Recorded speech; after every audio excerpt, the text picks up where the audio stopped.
సద్గురు జ్యోతిషాలయం నుండి 2026 మే నెలలో వార ఫలాలు 8వ తారీఖు నుండి మొదలు పెడితే 14 మే వరకు శుభాశుభ ఫలితాలు ఎలా ఉన్నాయి అని అంటే, వేసవి ఎక్కువగా ఉంది. అగ్ని నక్షత్రం కూడా 4వ తారీఖు నుంచి స్టార్ట్ అయింది. ఎండ తాపడం చాలా తీవ్రంగా ఎలా ఉంది, ఎందుకంటే సూర్యుడు ఇంటికి కుజుడు వచ్చి స్థిరపడుతున్నాడు. మే 10వ తేదీ నుంచి కుజుడు మేషరాశిలో వచ్చి స్థిరపడతాడు. అలా స్థిరపడిన తర్వాత ఎండ చాలా తీవ్రంగా అవుతుంది. కత్తరి ఎండ ప్రారంభం ఉంటుంది. కేతు భగవానుడు సింహరాశిలో ఉన్న కాలం అంటారు. ఈ గ్రహ సంయోగం 12 స్థానంలో ఉంది. ఈ సమయంలో చంద్రుడు అనురాధ నక్షత్రంలో తన ప్రయాణాన్ని ప్రారంభించి ధనిష్ట నక్షత్రంలో ముగిస్తాడు ఈ నెలంతా కూడా.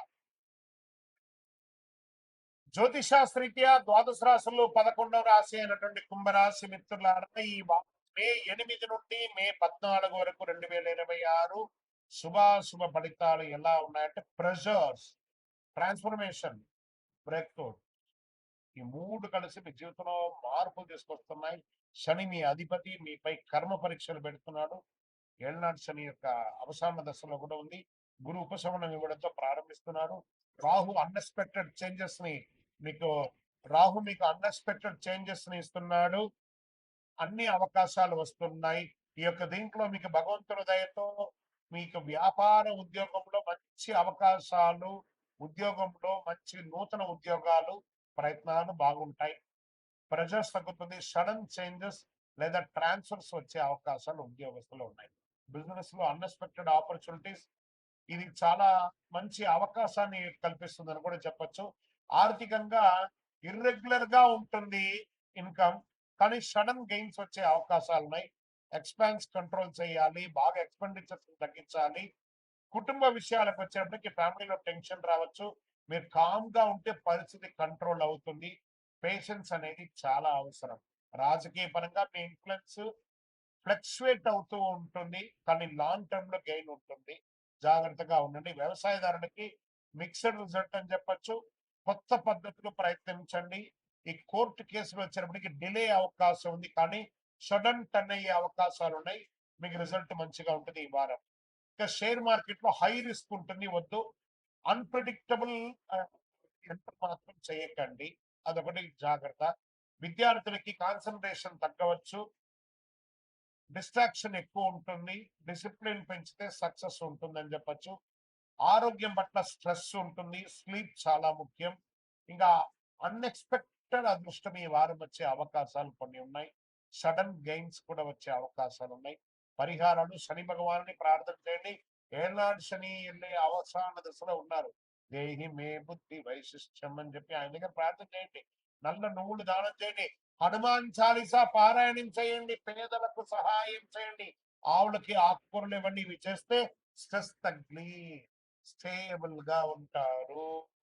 ఈ వారం టెస్ట్ ఫేస్ అనుకోండి. ఇప్పటికి ఒత్తిడి, రేపటికి బ్రేక్ త్రూ అని అనుకోండి. విజయోస్తు. మీ యొక్క వ్యక్తిగత జాతకం తెలుసుకోవాలనుకుంటే మీ పరిసర ప్రాంతాల్లో ఉన్నటువంటి గురువుని సంప్రదించండి. లేదా గురుగారు మీ ద్వారానే మేము జాతకం తెలుసుకోవాలనుకుంటున్నామనంటే మీ పేరు, date of birth, time of birth, place of birth మా యొక్క డిస్ప్లేలో కనబడుతున్నటువంటి నంబర్కి వాట్సాప్ చేయండి, కాల్ చేయండి. మీ అపాయింట్మెంట్ ఫిక్స్ చేసుకోండి. విజయోస్తు. జ్యోతిష్ శాస్త్రం అనేది పడుతున్న వర్షానికి ఒక గొడుగు మాత్రమే, కానీ జ్యోతిష్యం జీవితం కాదు. మీరు మిమ్మల్ని నమ్మండి, మీ యొక్క ఇష్టదైవాన్ని కులదైవాన్ని నమ్మండి. విజయోస్తు. చంద్రమౌళి వెంకటేష్ శర్మ, సద్గురు జ్యోతిషాలయం నుండి ఒక అద్భుతమైనటువంటి ఒక సబ్జెక్ట్ తో మీకు ముందుకు వచ్చాము.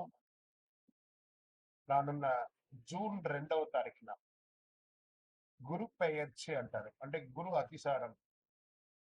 గురు ఎప్పుడైతే స్థానం మారుతాడో వాళ్ళ జీవితాలే మారుతాయి అంటారు. అలాంటి అద్భుతమైనటువంటి ఒక మహా అద్భుతం 2026 జూన్ 2వ తారీఖున గురువు మిథున రాశి నుంచి కర్కాటక రాశికి రాబోతున్నారు. ఈ రోజుని పండుగలాగా జరుపుకోవాల్సినటువంటి ఒక సమయం. అందరూ ప్రజలంతా కూడా సుఖ సంతోషాలతో ఫలితాలు కలిగే ఒక అద్భుతమైనటువంటి నిజం అన్నమాట ఈ యొక్క అతిసారం. కారణం ఏమంటే ఈ సంవత్సరం గురువే కర్కాటక రాశిని శాసించేవారు గాను ఉచ్చ స్థితిని పొందుతున్నారు కర్కాటక రాశిలో.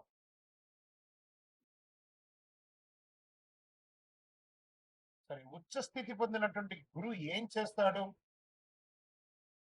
సాధారణంగానే గురువు వచ్చాడంటే, గురుబలం వచ్చిందంటే మంచి జరుగుతుందని ఒక పేరుంది.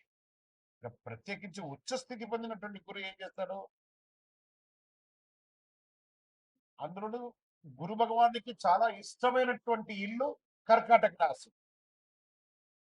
అందుకే గురు చంద్ర యోగం,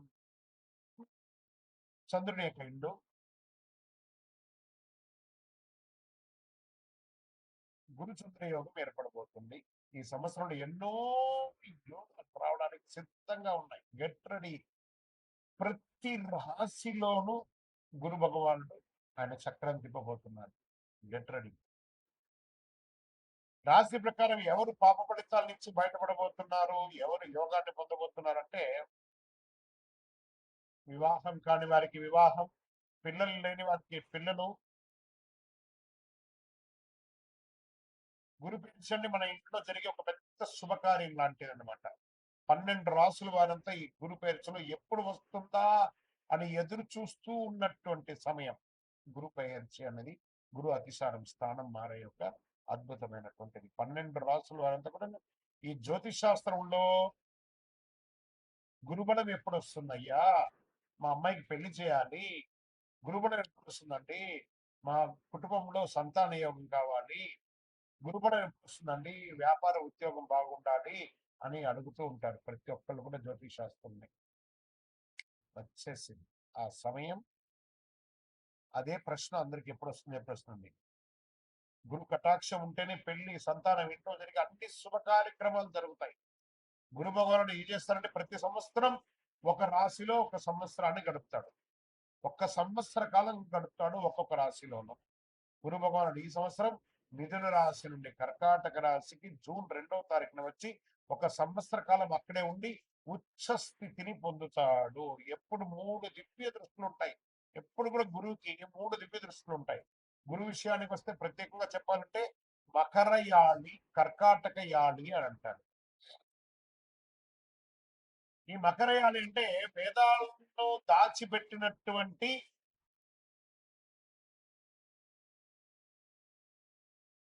స్థలం అని కూడా అర్థం. హిరణ్యాక్షుడు అనే రాక్షసుడు ఏం చేశాడంటే వేదాలను తీసుకెళ్లి భూమిని కూడా తీసుకెళ్లి భూమాతను దాచిపెట్టేశాడు. పురాణంలో చెప్పబడింది మకరయాళిలో. ఆ వేదాలను దాచిన స్థలాన్ని మకరయాళి అని, వేదాలను వెలుగులోకి తీసుకొచ్చినటువంటి దాన్ని కర్కాటకాళి అంటారు. అదే కర్కాటక రాశి. అందులోనే గురు భగవానుడు ఇప్పుడు రాబోతున్నాడు. అంటే ఏదైతే నష్టం ఉందో దాన్ని బయటికి తీసుకొచ్చేది ఎవరైనా ఉన్నారంటే అది కర్కాటక రాశి. ఆ కర్కాటక రాశిలోనే గురు భగవానుడు రాబోతున్నాడు. అలాంటి కర్కాటక రాశి గురువు ఉచ్చస్థితి పొందినప్పుడు ఏమవుతుందంటే, జ్యోతిష్ శాస్త్రంలో ఉచ్చస్థితి పొందడం కూడా ఇదే మొదటిసారి కర్కాటకంలో. అది చంద్రుని ఇల్లు. దాన్ని గురు చంద్ర యోగం కూడా అంటారు. దీంట్లో 5వ దృష్టి వృశ్చిక రాశిని చూస్తున్నాడు. ఇక్కడ చెప్తున్నాడు మళ్ళీ, నా హృదయంలో ఎడమ వైపు ఉన్నటువంటి వృశ్చిక రాశి మిత్రులారా, దిస్ ఇస్ ఫార్ యూ. 5లో గురువు వచ్చాడంటే ఇంకా యోగమే. యోగం అంటే యోగమే. ఇదేంది గురుగారు మీరేమో వృశ్చిక రాశికి చాలా బాగుంది అంటారు, మరి మాకేం కనబడట్లేదు. ప్రయత్నం చేయండి. జూన్ 2 తర్వాత చూడండి. పట్టిందల్లా బంగారం. Jackpot jackpot. ఈ ప్రపంచంలో ఎవరన్నా వృశ్చిక రాశి వాళ్ళు ఉన్నారంటే వాళ్ళు నా దగ్గర జాతకం చెప్పించుకోవాలి. అంత యోగం జరగబోతుంది. 5లో గురువు మీ జీవితంలో ఒకే ఒక్కసారి వస్తున్నాడు. ఇక్కడ ఆయనకు 3 చూపులు ఉన్నాయి. 5, 7, 9. 5వది యోగ దృష్టి, 7వది కళత్ర దృష్టి, 9వది భాగ్య దృష్టి అంటారు. ఇప్పుడు గురువు 5వ స్థానంలో వృశ్చిక రాశిని చూడగా అది కుజుని రాశి కాబట్టి కుజునిపై గురువు దృష్టి పడినప్పుడు దానికి గురుమంగళ యోగం. వృశ్చిక రాశికి ఏమొస్తుంది? గురుమంగళ యోగం అనే ఒక యోగం కూడా రాబోతుంది. ఓకే. ఈ సంవత్సరం ఆశ్వీజ మాసంలో కుజుడు కర్కాటకంలో నీచ స్థితిని పొందుతున్నాడు. కుజుడు నీచ స్థితిని పొందినప్పుడు ఉచ్చ స్థితిలో ఉన్న గురువు అక్కడే ఉంటాడు కాబట్టి ఈ ఇద్దరి కలయిక వల్ల నీచ భంగ రాజ యోగం అవుతుంది. ఇది ఈ సంవత్సరంలోనే జరుగుతుంది.